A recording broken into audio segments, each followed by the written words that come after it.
Hello, my friends, and welcome to another wonderful and exciting episodes of this Sweet Tea Shakespeare podcast. I have three, not just two this time, but I got three wonderful people gathered here today talking about Henry IV Part 2 going down in Raleigh for 1 weekend only. Now, this is a very special performance because this is a four-person only gig and a wonderful director, myself, who cannot join us today, unfortunately. So, a little bit of rigmarole before we begin.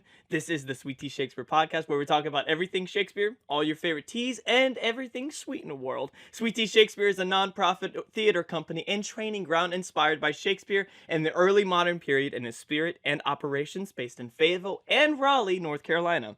Here on the podcast, we bring in a guest or two or three and get a closer look on what makes sweet tea possible. You can catch this episode as a video podcast on YouTube, or if you just want the audio, let's say you're driving, let's say you're doing some chores, let's say you're just diddling around. You know what I'm saying? You don't want to watch our faces. You can listen to on all your favorite podcast platforms such as Spotify, Apple Podcasts, and Google Podcasts, and Amazon Music. Today's episode is made possible by a number of delightful people, such as the folks at the Capitol Encore Academy, Napkins the Restaurant, the Arts Council of North Carolina and Fayetteville, and Homelight. We'll talk more about them later, but for here, I can't waste any more time. We got to get into it. Tell me what's going on, Henry IV Part 2 cast. What's happening?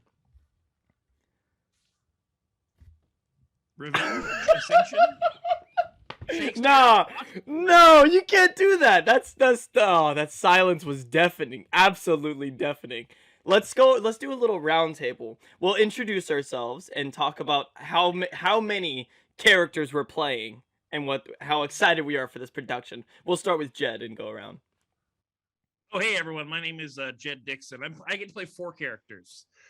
Four characters that, not to give up too much away, one of them dies on stage, one of them dies just after the play, and one of them dies off stage. So I play the King Henry. I get to play a John Falstaff, which is, come on, I mean, who wouldn't want to play Falstaff? Also the Archbishop and the Earl of Northumberland. So those four characters, sort of, kind of patriarchal in their own little worlds there. So I really get to have a lot of meat and have a lot of fun with it, especially with this amazing cast. More questions, would I, if you have any? Man, the silence is absolutely deafening. Let's do Dustin next. Who are you? Tell me about yourself.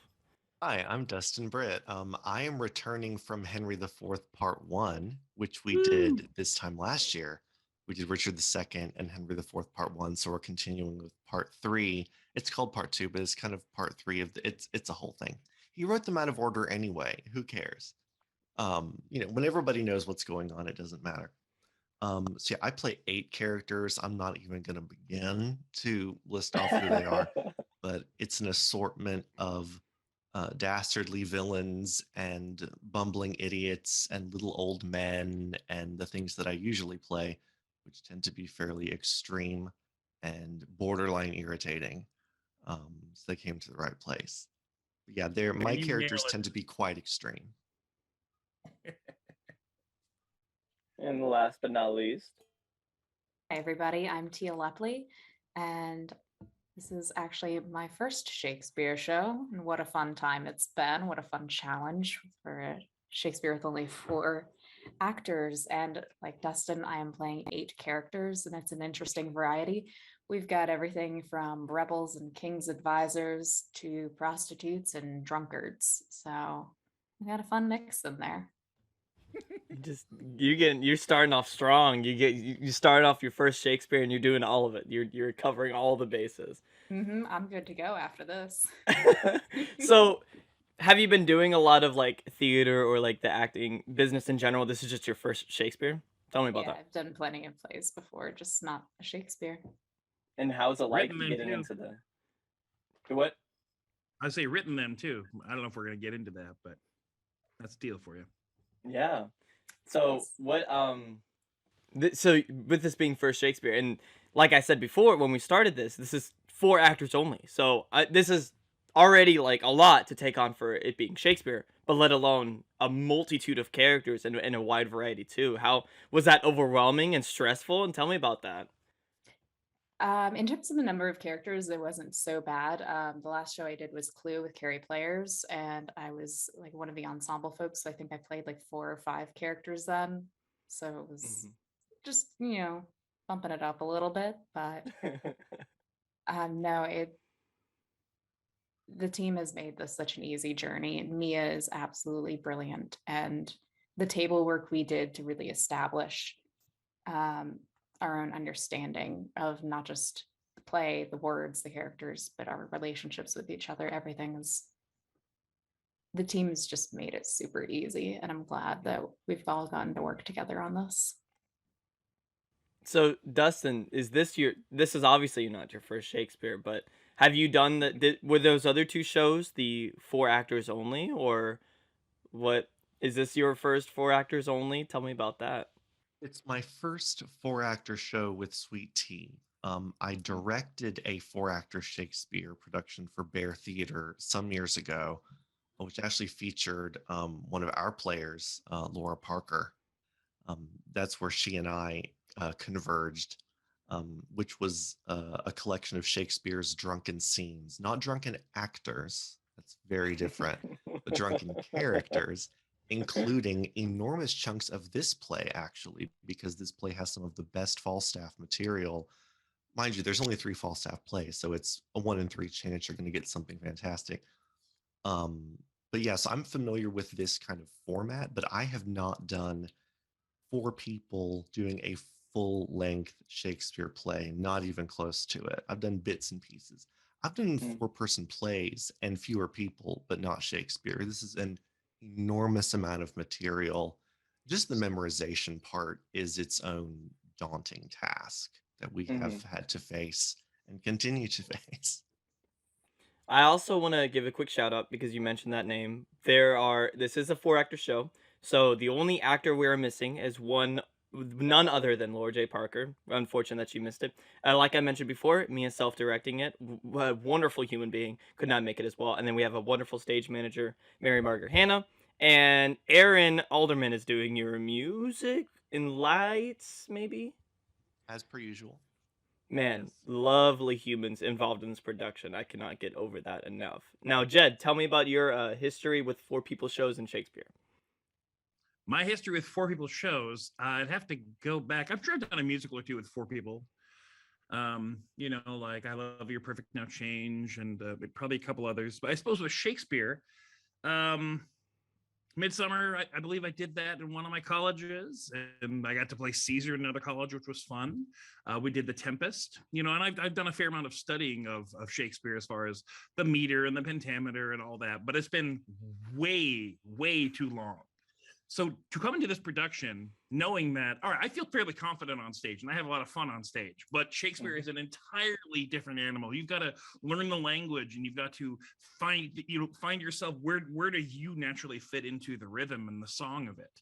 So to have people, I mean, I got to call them out like Dustin and like Laura, who have done some of this, a fair amount of this, and quite recently, to hear how they dive into the text and create these musical notes and this kind of dynamic, I don't know, just this dynamic sort of storytelling. It's been really fun to have them guide me in this process and then slowly develop more confidence. And now we're getting into what we're almost going to open up in about a week, maybe in a week and a couple days. And I'm feeling like, okay, now I have the opportunity to make my own decisions about what I want to do with this text. And I feel more confident about that.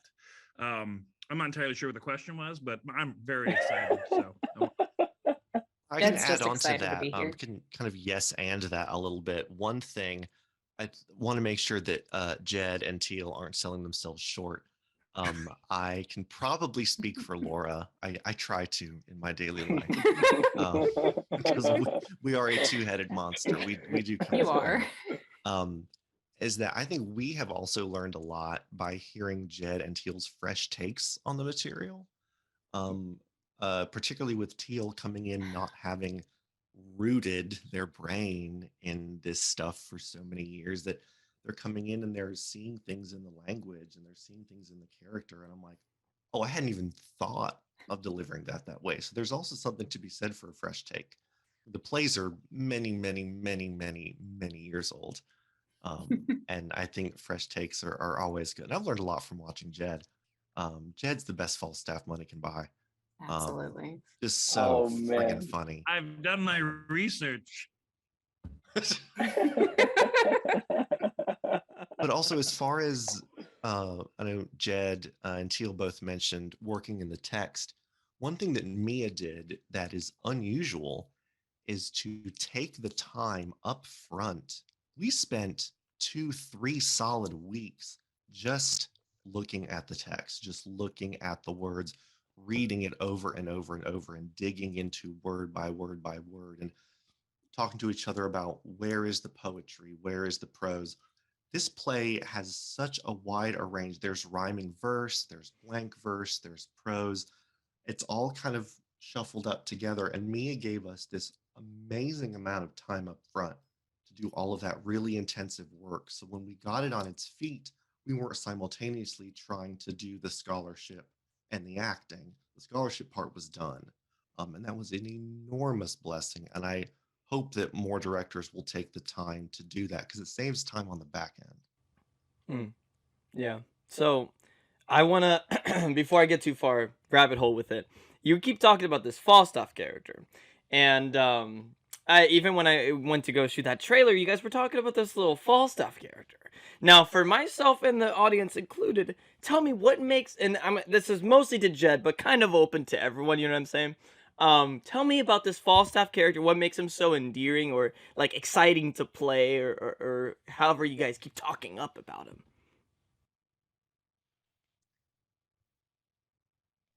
There's a charming obliviousness about Falstaff, but for me, it doesn't ever tip over to the like, oh, it's sad that he thinks he's the life of the party. Like, I think everyone kind of goes along for the ride.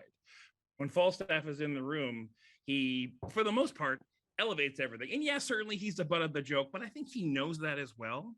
But he's a big, jovial drunkard, always making jokes, but always trying to bring the best out of other people as well. And really just looking at everything as, you know, we're only here. He's a quintessential, we only go around this big blue marble once. Let's do it right the first time kind of thing. That's my take on it. I'd love to hear what the rest of the cast thinks.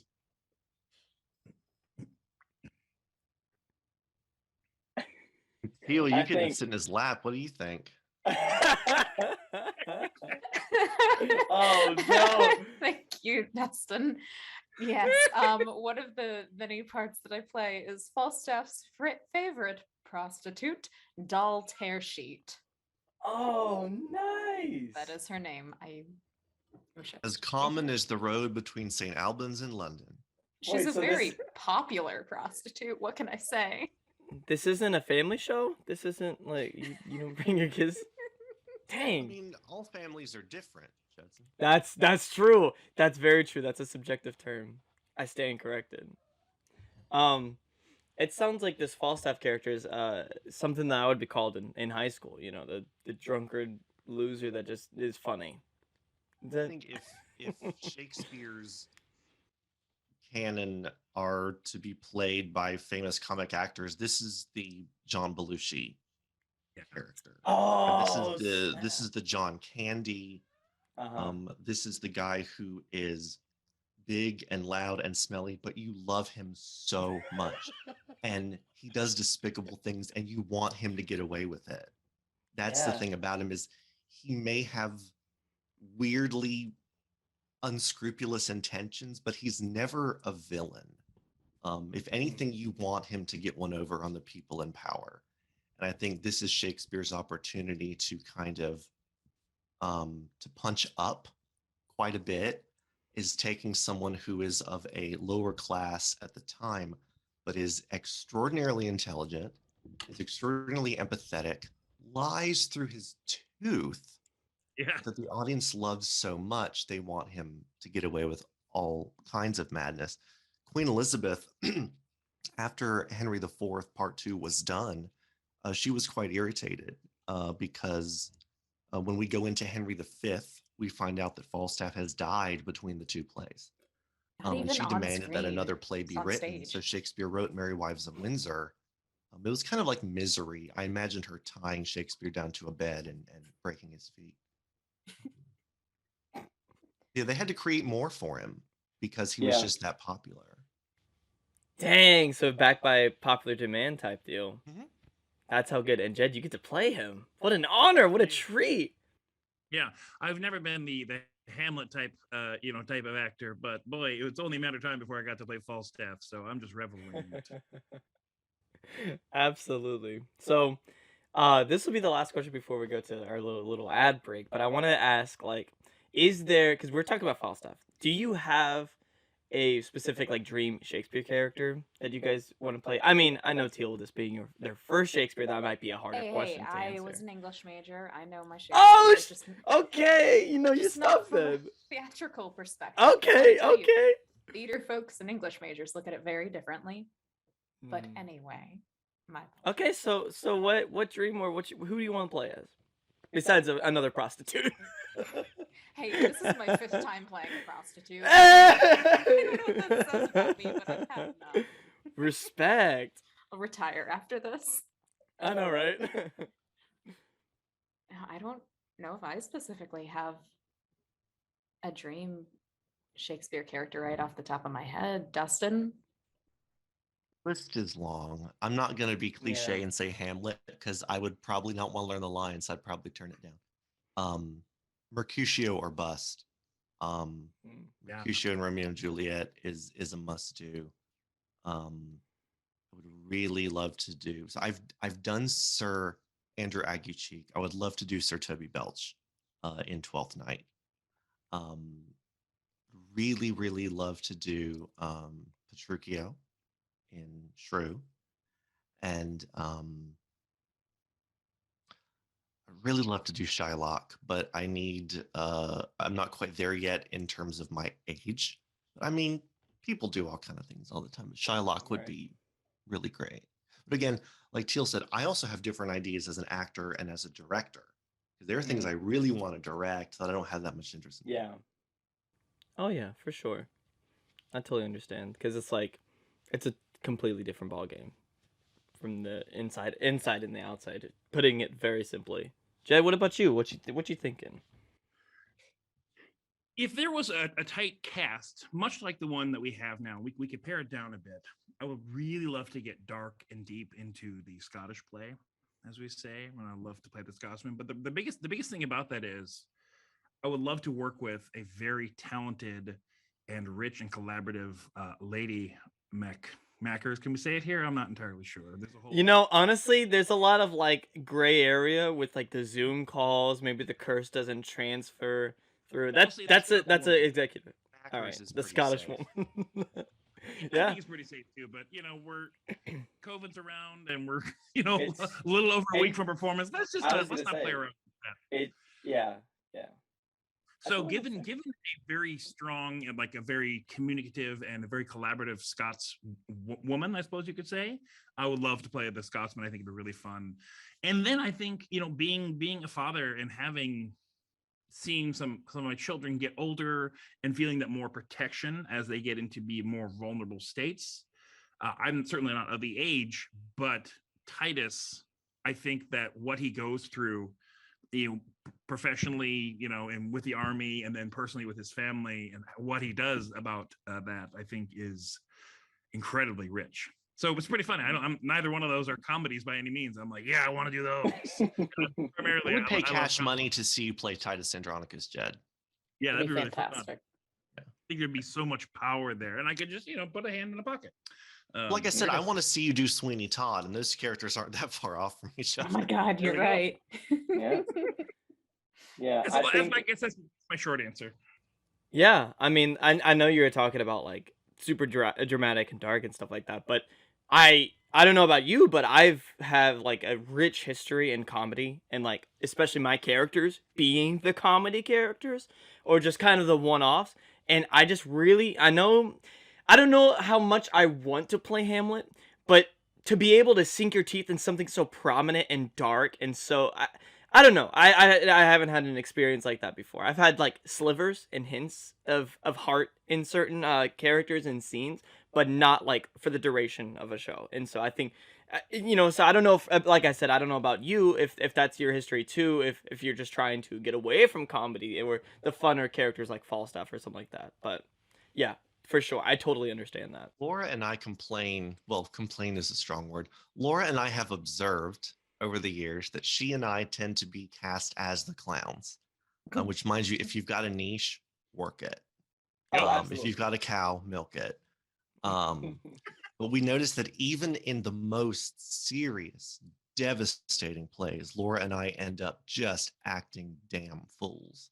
So I think Mia So, like, knew real life. exactly what she was doing with this cast because every one of us gets to play clowns and nobles, and we kind of get to play a great range of things, which is super fun.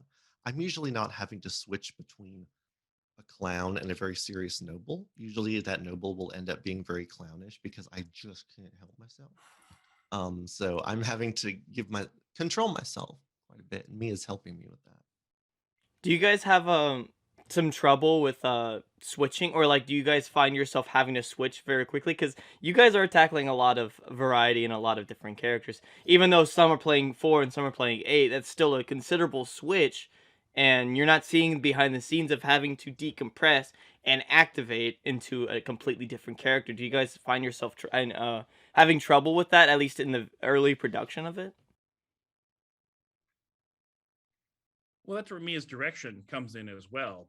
Hmm. You know, we all occupy physical space as different characters, and so exiting one way and coming in another, it's almost, yeah, we can tell that in our voice and where our body moves, but just the way we exit and just the direction, we're taking a lot of very intentional movements on stage that I believe when it all comes together tells the story without even having us to be like, oh, this is so and so, and we added a few lines here and there just in case people were confused. That's my take on it. And I do want to add on to that and say it's very impressive the way Mia has helped clarify that, because it's a 4-person show, but none of us leave the stage. So there's not those moments to go off stage and switch. There's no big costume changes or anything. So I I think see. Mia's direction is definitely, like Jed said, the movements, the blocking has made a huge difference there. Voice is an enormous part of it, and Mia is obsessed with voice, which we love. That's a big differentiator of characters. I think the way this cast has been working, ideally you could watch us with the sound off and know who the characters were, and you could listen to us without looking and you'd know who the characters were. Like Teal said, we're not doing costume changes. We have like a couple pieces of fabric to help distinguish this person from that person, but mostly it's on us because Mia wanted it to be about storytelling. So kind of our framing device is that we're a group of soldiers in some war or other around a campfire telling stories about the wars of old. And that's the framework that we're working from. So those people would not have costumes and all kinds of stuff. They would just jump up and tell their story. And that's kind of how we're hoping to do it. Another thing that makes it unique is I think this is like a 90 or 100-minute cut. It moves very quickly. Thank goodness.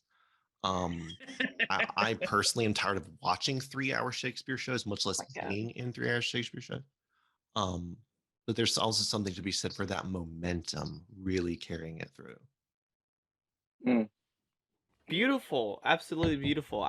It sounds like it's such a testament to directing, and even credit your guys' selves to acting, because no matter how it's played, there is a considerable amount of effort that you guys are going to have to do to switch and activate. So I applaud you guys all for that. And from what I've seen when I was over there, it was a great time. I absolutely had a blast. So I'm going to take a quick moment now to talk about the wonderful people who made this episode possible here today.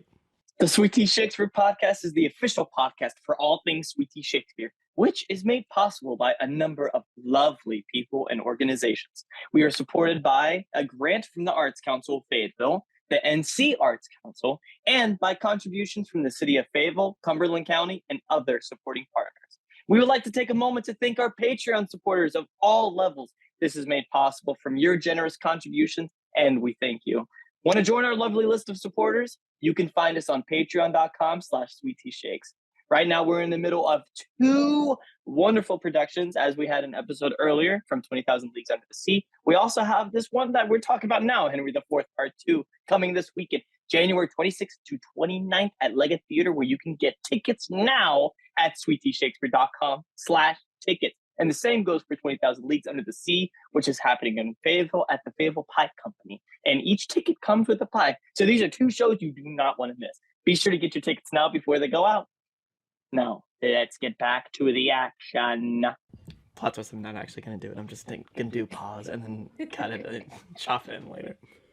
Sure, we could probably whip up a jingle or something.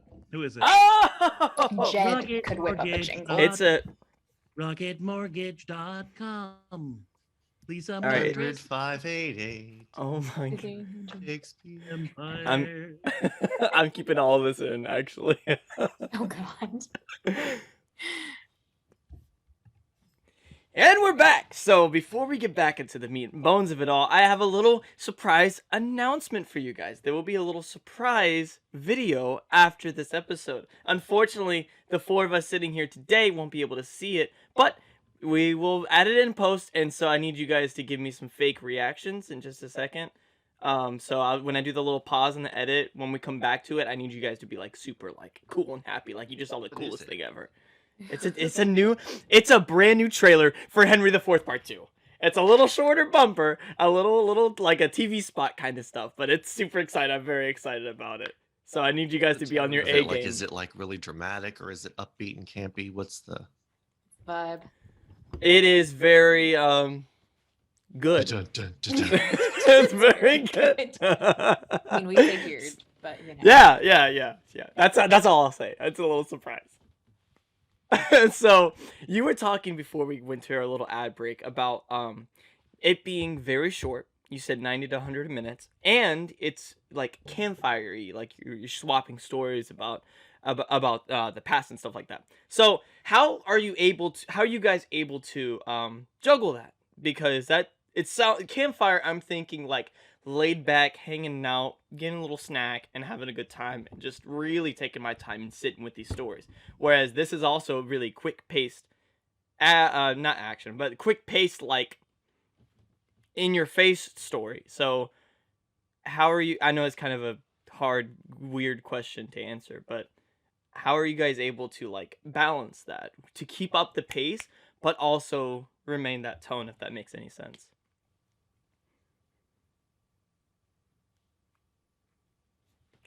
I think I know what you're looking for.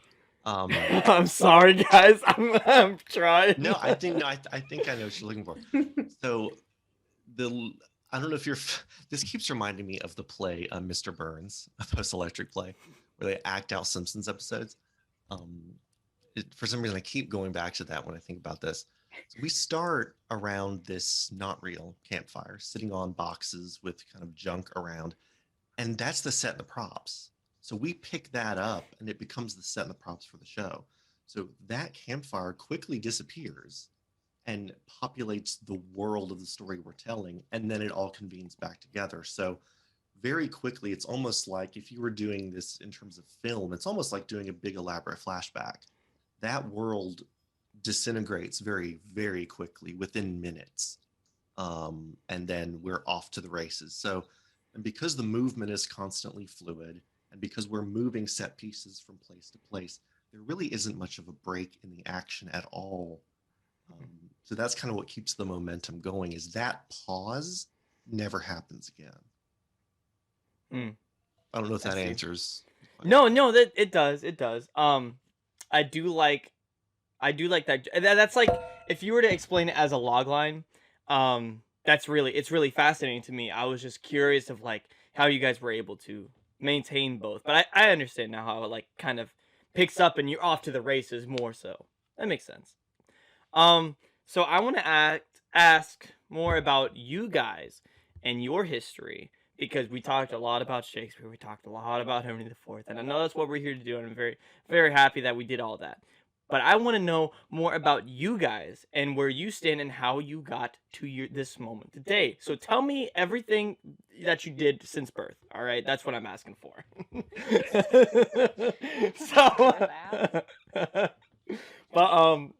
let's so tell me like I what I want to start with um acting in general.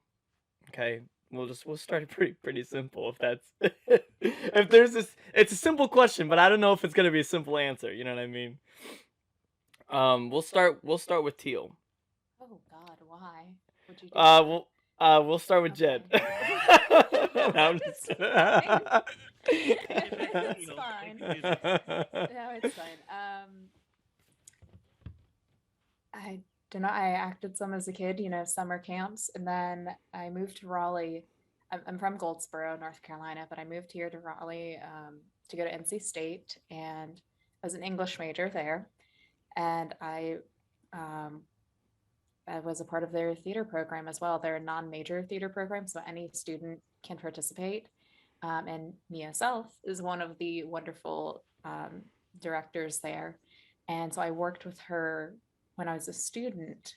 I never actually worked with her as an actor, but she, as Jed alluded earlier, she directed a show that I wrote. And then afterwards, I think she's directed me a couple times since.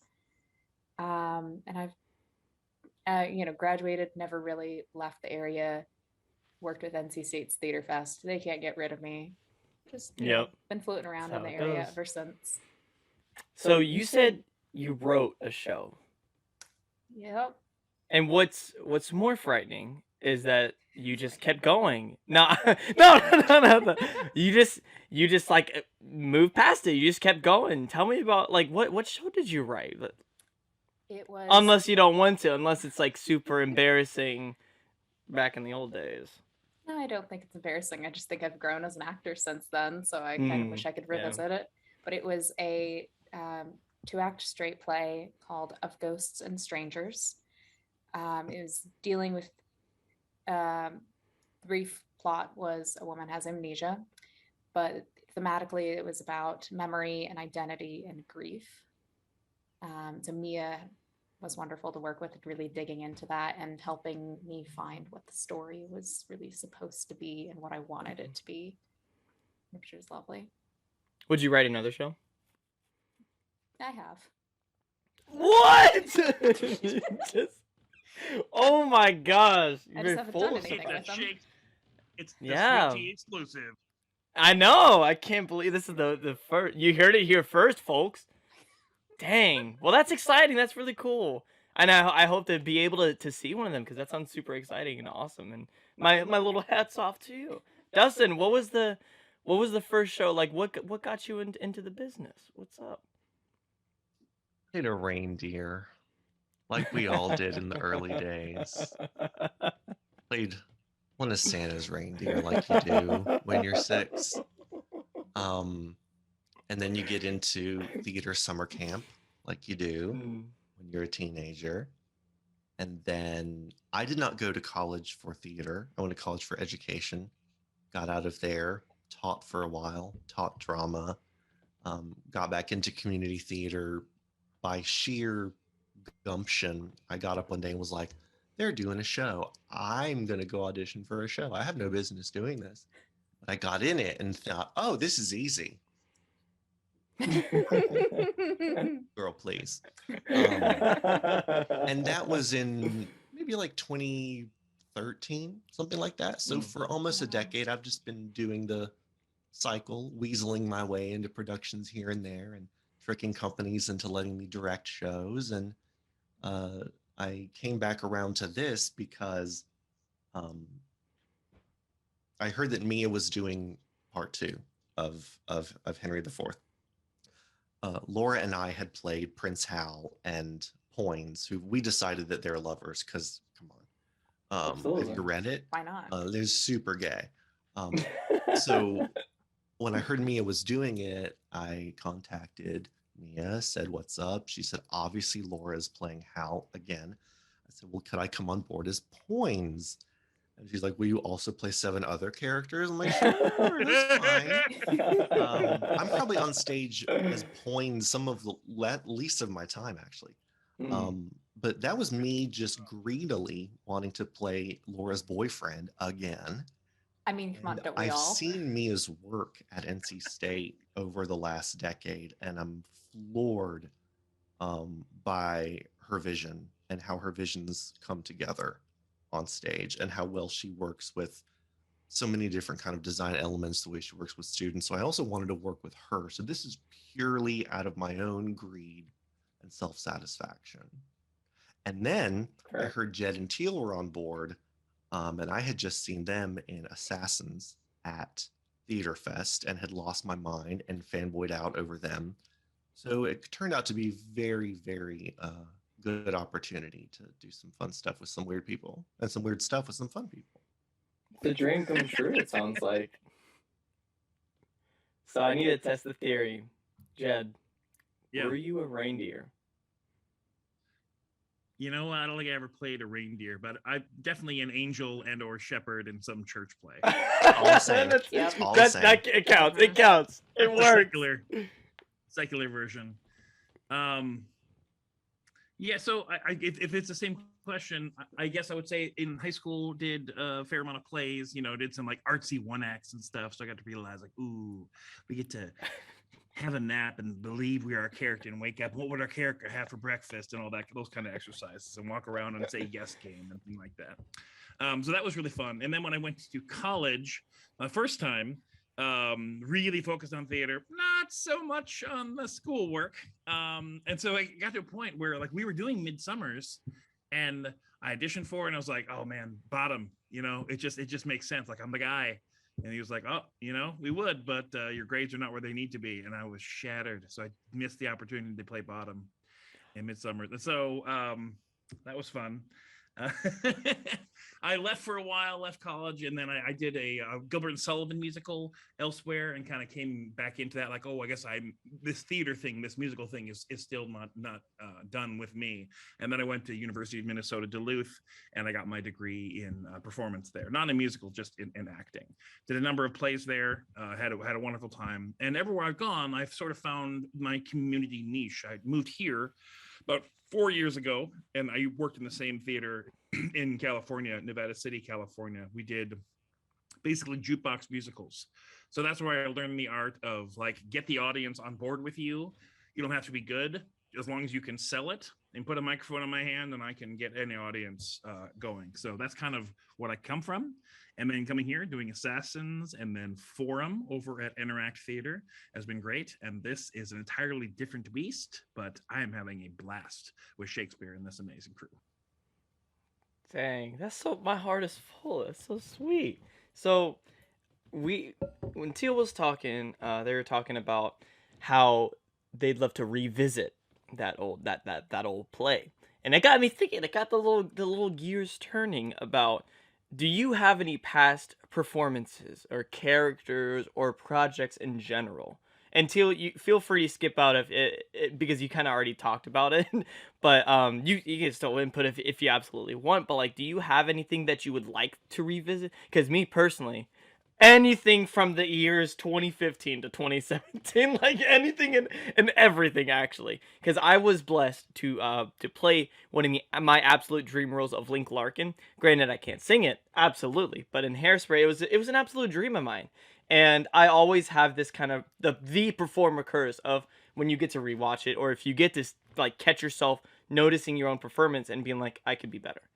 So this question can easily just be like everything I've ever done, right? But if there's the one thing that I could completely redo, it would be that. Even though I was happy with it before, in retrospect, I'm like, I want to do it again, and I want to do it better.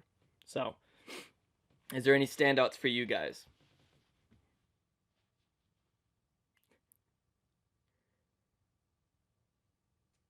I just talked, so. All right, well, that's a show. I do. I just spoke a bunch. So somebody else want to go first? So I have a really dorky cliche kind of sounding answer. You're gonna hate it. Go for it. I'm so excited. Now, if we're talking like time machine, I go back to that moment and make different choices. Oh yeah. Oh yeah. But in terms of me I'm sorry. I got it backwards. If we're talking time machine, I wouldn't go back and fix it. if we're talking me doing this production again and this character again one day using what I now know, that could be really exciting. But I believe firmly, as disastrous as I was in so many plays, that was me using every tool in my toolbox that I had at that moment. That was the best possible performance I could do at that moment, given the resources that and expertise that I had. So I'm proud of that person because whatever he did, it was damn well the best he could do. And I hope to do the same in this show. But there are certain things I would love to do again in an attempt, not necessarily to do it better, but to make choices. I have now a wider array of choices to choose from because I have more experience. So I think my characters might be more dimensional.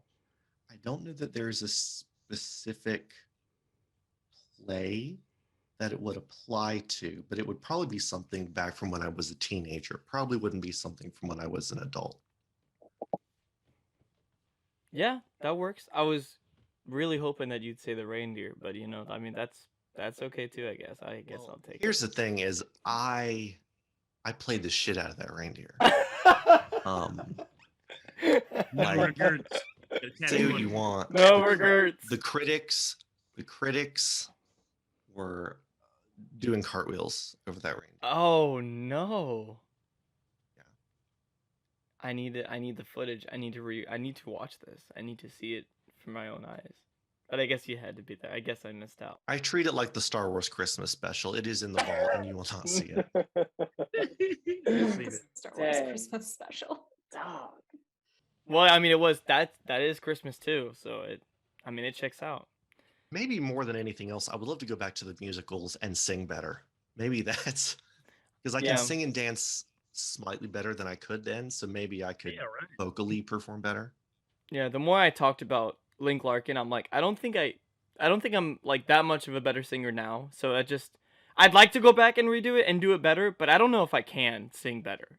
You know can what really I mean? move though, because you and I just did Hamlet together, That's right. and you can Oh. cut a rug, sir. Thank you so much. Appreciate that. Were you all drinking during Hamlet, or were just the audience? What's the deal with Well, that? not enough. I wasn't drinking enough, is what I'll say.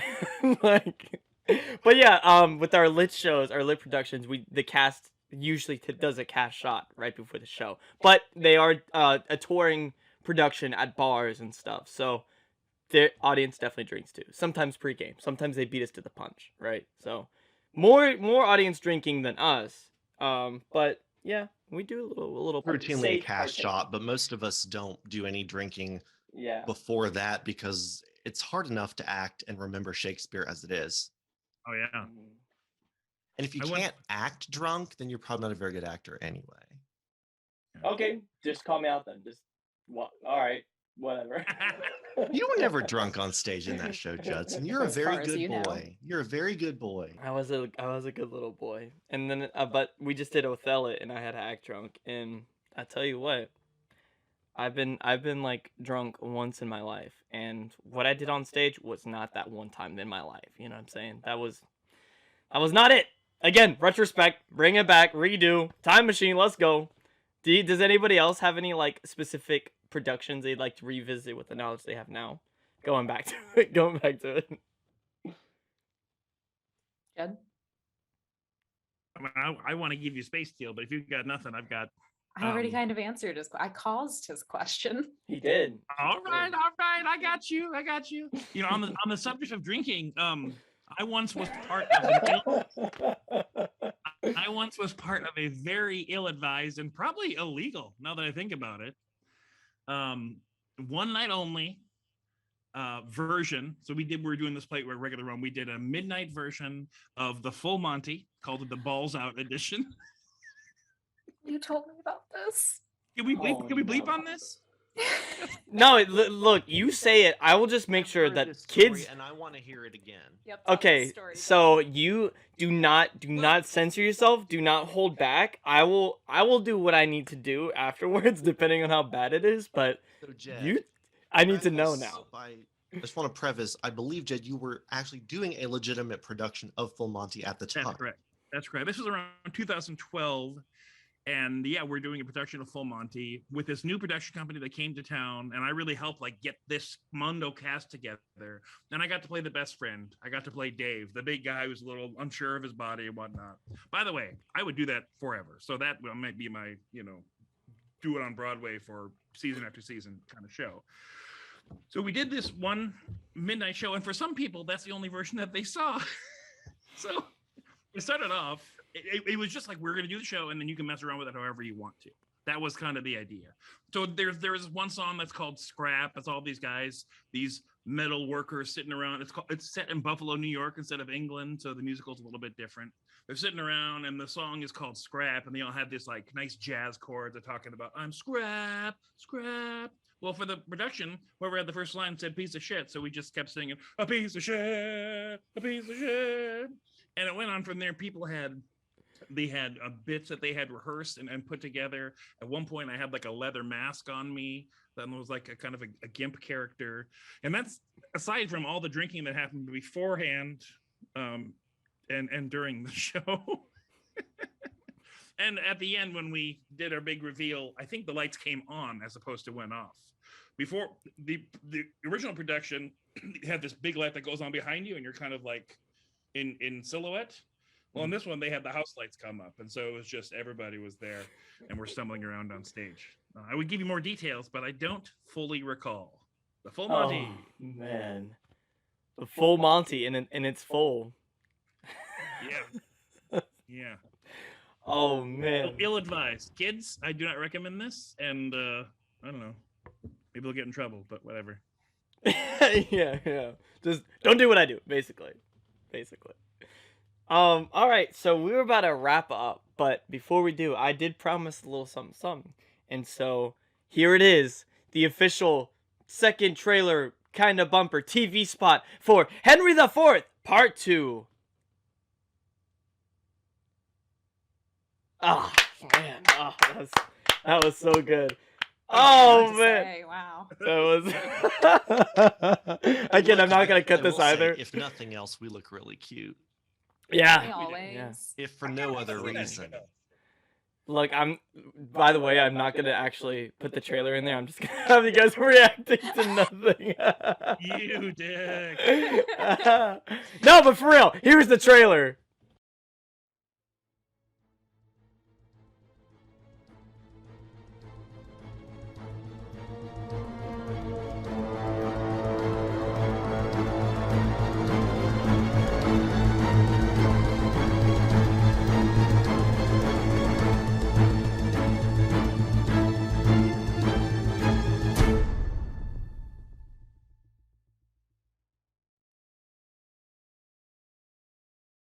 And there we go. Again, it's just... I don't believe you. Again, it's so good. My second time, Who knows what I'm going to put the trailer in? Who knows? We don't know. All right, well, I'm going to nominate... Who do I want to nominate for this? I'm going to nominate Teal to tell me about the details of the show, when it's coming out and where to get tickets and where you're going to be performing. A lot of information you expect me to It know off the is. top of my head. Okay, well, how about... My head's full of lines, not... Oh, Hold on, how I'll pull it about... up. Teal, Yes. tell me where it's going to be at. It's gonna be at Leggett Theater at William Peace University. Leggett Theater, William Peace University. Mhm. And Dustin, tell me what the dates for the production are. So we are running. Hold on. Oh, no. Because we have backup dates. I'm trying to make sure I don't give you the wrong information. 26. Gotcha. 29th. God dang it, Jed. You had one job. Did you find it, Jed? No, I just know it. You don't know when we He open? just knows it. Yeah, I'm the focused on- 26th through the 29th. So Oh, you need man. a clean take of all this, don't you, Judson? No, I don't. It's not gonna happen. I already did a fake out with the trailer. I already did the fake ad read. That's not. If that's not getting cut, this isn't getting cut. You Oh, guys come on, just man. you Okay. failed me. We are So- working on memorizing lines. For not- the purpose of sick of condensing this. the information into a swallowable, palatable form. We are performing at Leggett Theater at William Peace University in Raleigh from the 26th through the 29th of January, 7:30 on the weeknights, and then Sunday is a 2 p.m. matinee. 2 p.m. matinee. We have live music as per usual, starts half an hour before the show. And if for some reason there is snowy weather and we get canceled, we have backup the following weekend. And if you're unable to make it in person, you can also buy tickets to stream it on demand. I know that. So I was telling my aunt that. And does anyone know where to get tickets? That would be at www.sweetshakespeare That's it. /Zoom. Just go to sweetteashakespeare.com and you'll find it. SweetTeaShakespeare.com.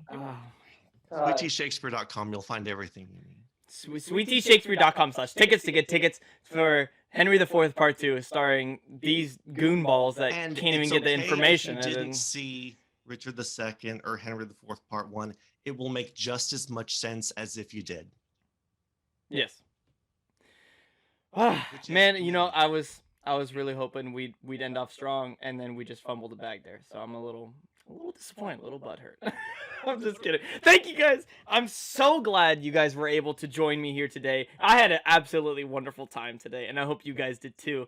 So thank you all for joining me, and I'm so sorry that Mia and Laura J. Parker and all the other wonderful faces could not join us today.